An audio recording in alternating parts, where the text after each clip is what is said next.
Hello everyone, welcome back. Today we're going to be talking about fighting over the gun, specifically your gun, okay? The setup here, the situation is that you're being attacked by somebody.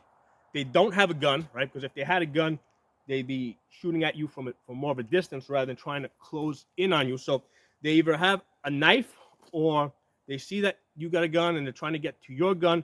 The assumption is that they want to get your gun so that they can kill you with it.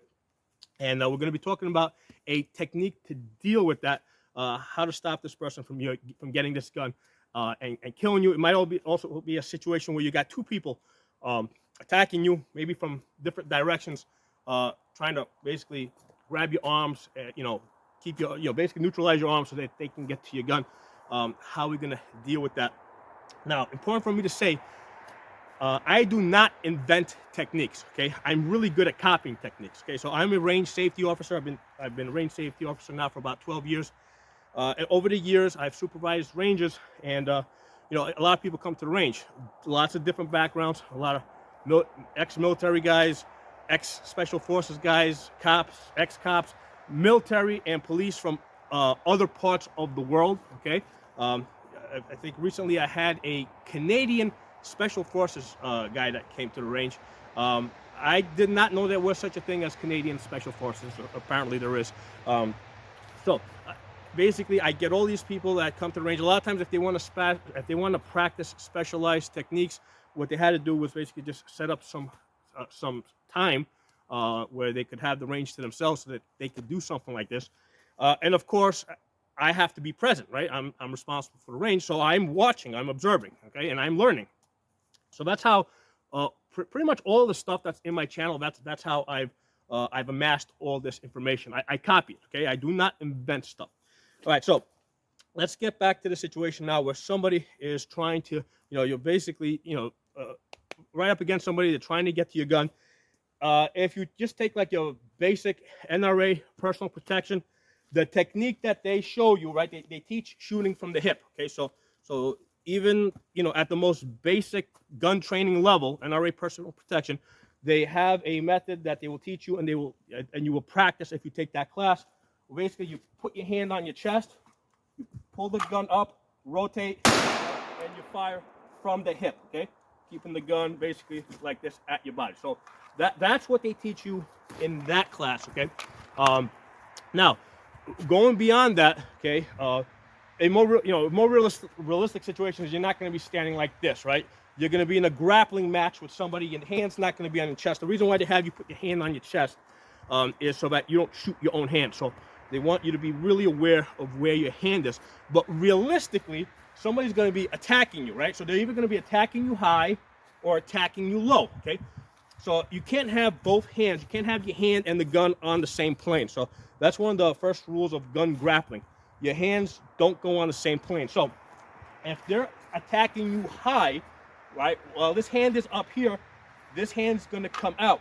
And what I teach people is, well, basically you can't turn the slide in towards your body, right? Because that's going to jam up the gun.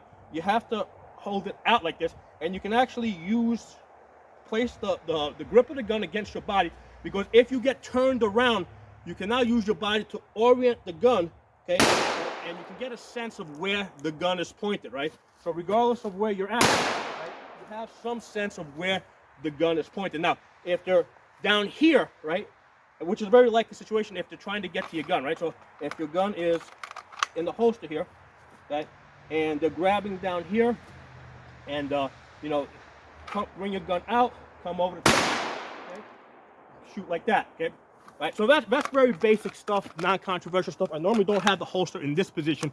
I just have it for the class, so it might be a little bit awkward reholstering it. I actually have a second, my normal carry guns back here, because I want to demonstrate something later on. So that's why you might see me struggling a little bit to get it back in the holster. That's not normally where I carry it. But anyway, going beyond that, so these are your two basic techniques, right? You're either here or here, okay? Now, what happens if you're in a more messy situation, right? Where basically, you're losing the gunfight, okay? You're losing it. They're about to get your gun. You're about to lose this gunfight. You're being overpowered. You don't have the leverage. if you're being overpowered and you're like this here trying to bring the gun around, then knocking it out, right? Like a simple solution that I learned that works is if you need to grab the gun and pull it to where you need it, do that, right? You can also, now you got your elbow here, right? You can strike with your elbow, pull the gun here, grip it tight, right? And you can basically fire the gun. Now, you're gonna jam the gun, right? Because the gun obviously did not cycle. So all you're gonna do is, you've just wounded the guy, okay? Back up, tap and wrap, boom, okay? Right? It's not gonna hurt your hand. As long as you grab the gun tight like this, right? It's not gonna hurt your hand, okay? So a very basic technique. Now, this is gonna work especially well if you have a situation where you have two guys, right? Pulling on your arms, you know, and you get you get to your gun, he's if they pull your arms apart like this, I mean, now you're screwed. But if you lock your hands together like this, right? You know, now you can keep your hands. Now you got a chance of turning this gun, right? You know, using your elbow, hit with the elbow if you need to, bring it around, and you can still keep your finger off the trigger while you're doing this. Because basically, this finger over here, basically, is on the trigger guard, and that finger's over there, and that can go easily back and forth between the two. So basically, you're here, you're coming around here, right? You're fighting. You bring your gun into line, squeeze it hard, fire the gun, okay? Right now, basically, you got a jammed gun. That guy's probably going to shit himself, right? Because he just heard the gun go bang. So now you have a chance to do your tap and rack. But what happens if he's just wounded, right? He's just wounded. You're still fighting with him, right? You got a dead gun here that's not going to work, right? All right? You need to tap and rack. Well, listen. Tap, rack, fire, okay? Great thing about the optics. It is a great place to hook and rack your slide, okay? You know, just expanding upon that. Same thing now. You have a situation. You got the gun here, right? You're fighting. You're hitting with the elbow. You're turning, right? You come over here. Fire your shot, right? Right? You can't get to your leg, right? Use his freaking forehead, right? Tap, rack, fire, okay? All great techniques that work, okay?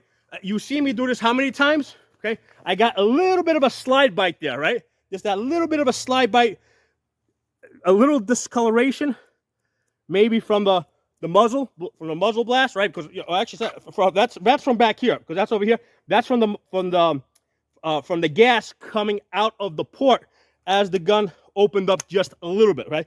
So if you hold it tight, it shouldn't move at all. On one of those times I didn't have it quite tight enough, I got a little bit of slide bite. Hey, I mean, that's nothing, okay? What if you got a smaller gun, all right? This is where it gets a little tricky, because with the smaller gun, that's why I got my regular carry here. Yeah, you gotta be really careful. You get your hand back, you know. You gotta be really careful. But yeah, this will definitely work, okay? And this is something I'm gonna do exceptionally careful, right? Again, this is a situation now, squeezing tight, okay?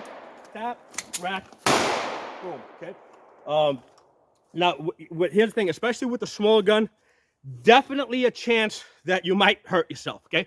But we are talking about a situation where you're gonna die. You're losing a fight over the gun. You need a way to take initiative back. So yeah, this is a very risky technique to do under stress, but then you gotta ask yourself, would you rather have a bullet in your hand or a bullet in your head? You know, okay? So it's a risky technique. You see me do it so many times. Definitely not, it's not even burning me over here, right? Because that was the part that was close to the muzzle. No burns here whatsoever. The problem with something like this is finding a place that will let you practice this technique. And you know, and basically like I've only let basically cops do this technique because, hey, you guys are cops, you're, you know, basically under your own department's insurance and stuff like that. So finding some place to practice this, because you got to get over that hump. You got to get over the mental hump. You got to do this enough times where you will have confidence that you can do it. And here's the thing, you cannot be scared of this, right? Because if you're holding the gun loose because you're scared, that's when you're going to shoot yourself in the hand. You got to grip this tight, push into it, lean into it, have the confidence that you're not going to hurt your hand, so that you can safely execute this technique. So I hope this was interesting to you guys. Drop some comments below. You it's kind of, I expect that this is a video that will, there will be some people that do not like this technique, and that's fine. I mean, don't do something that you're not comfortable with, okay? Especially with a short gun like this, okay? Short gun like this, you really gotta be, do it with the larger gun. Do it with a Glock 17, where you got lots of hand room over there, right? After you've done that a bunch of times, and then you feel confident and you believe in yourself, then you can try it with a smaller gun at some point. So drop some comments below. Helps with the algorithms, circulates the video.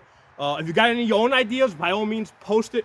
I know that there are other techniques out there. I've done them in a gym situation. I used to own a boxing gym, and I would have Muay Thai guys in there, and I would have all these martial arts guys there. They would have fake guns and fake knives, and we go through all these techniques, and it's like, yeah, that's a really awesome technique. I would do with them. I would get really good at them. I would go out to get some lunch. I would come back, let's say, an hour later, and I already forgot how to do the technique. Okay, so this is a very basic technique where you're just trying to get that muzzle into line.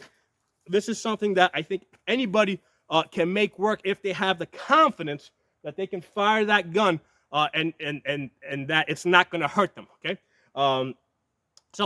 Thanks for watching. I'll talk to you guys soon. Hit the bell button so you get the notifications after you subscribe, because a lot of times YouTube, I think they're shadow banning me. Thanks a lot for watching. Hey, something I wanted to add. First time I saw somebody doing this technique, my question to them was, why put your hand here? Why not grab back here, right, and use that leverage? The problem with using this grip over here is, if you don't take control of this really important piece of real estate right here on the gun, the other guy is, okay? So what you're doing is, by grabbing here, you're denying the person that you're fighting with the ability to put their hand on the gun, because basically whoever grabs the gun here is the person that's going to have the most control, okay? From here, that's not, you're still gripping the gun one-handed. Here I actually got two hands on the gun, and my hands are tight, and now I have maximum leverage. Okay, so that's why you grab the gun here, not try to grab here. The other important point I want to make is, if you execute this technique right, we're going to jam up the gun. Okay,